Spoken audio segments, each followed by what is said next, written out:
Hello and welcome to today's video. Today I will be covering Bitcoin performance over 2025 and what could happen in this year potentially. Materials I will be using in today's video is from K33 Research. Interesting video is ahead, so without further ado, let's start. Before we start, disclaimer, nothing here is a financial advice. I'm just one person with a microphone. Always do your own research.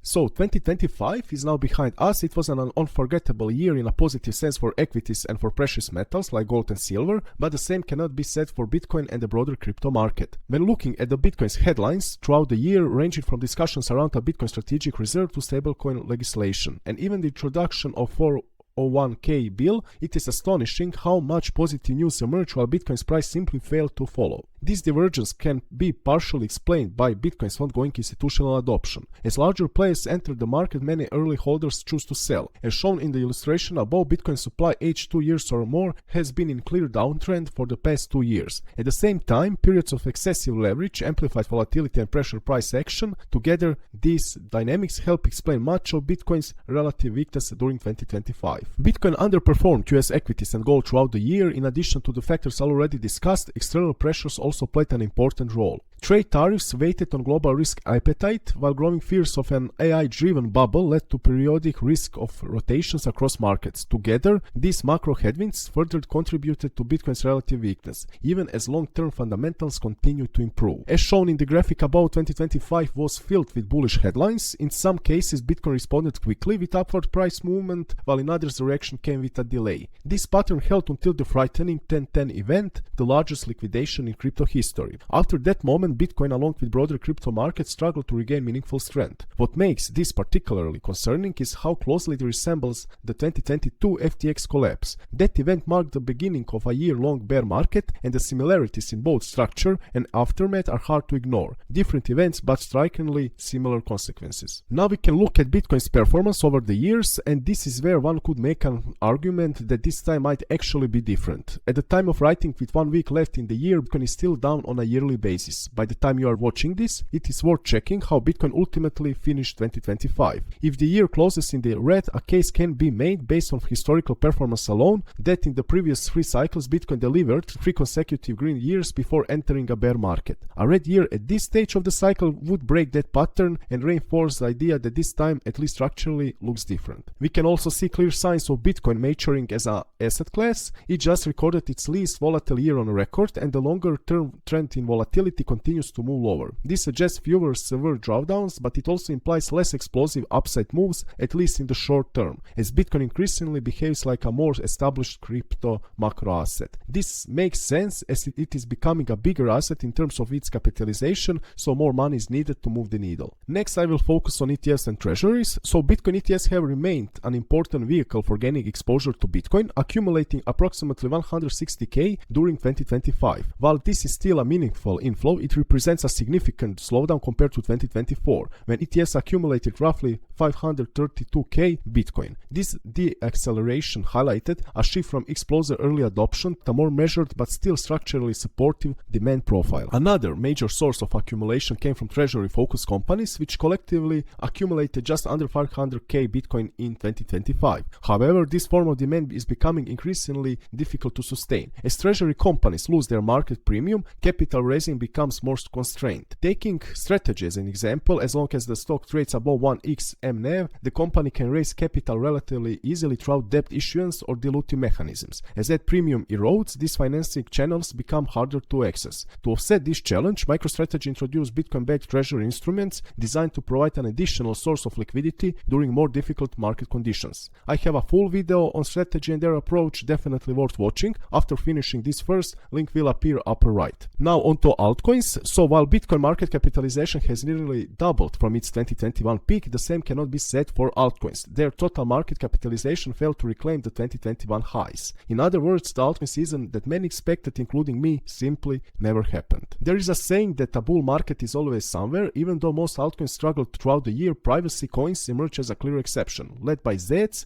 this segment stood out as one of the strongest performers of 2025.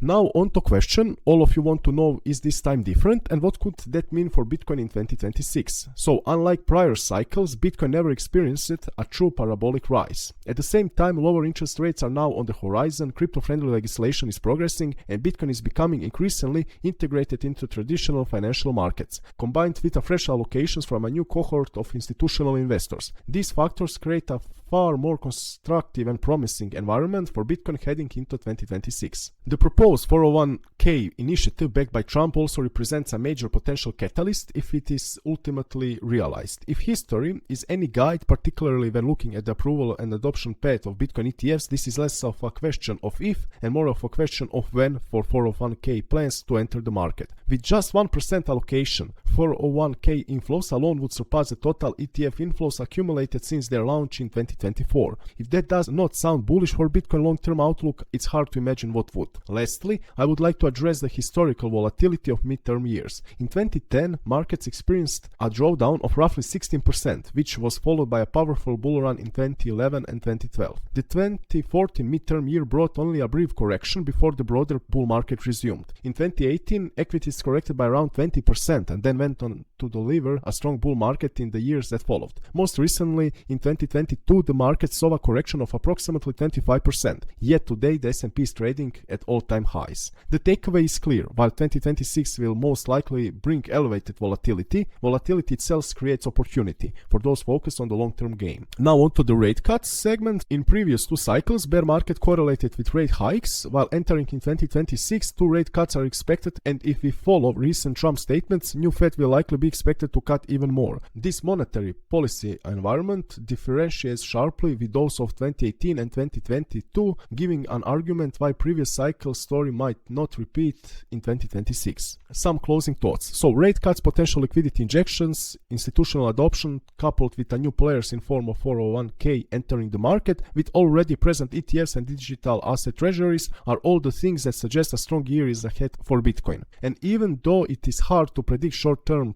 future, long-term outlook for Bitcoin has never looked better. So if you want the written article on this topic, check my Substack. Also, for more daily insights and market updates, check my X account, and for more educational content, check my website. This is it for today's video. Like, subscribe as a sign of support, and see you in the next video. Bye.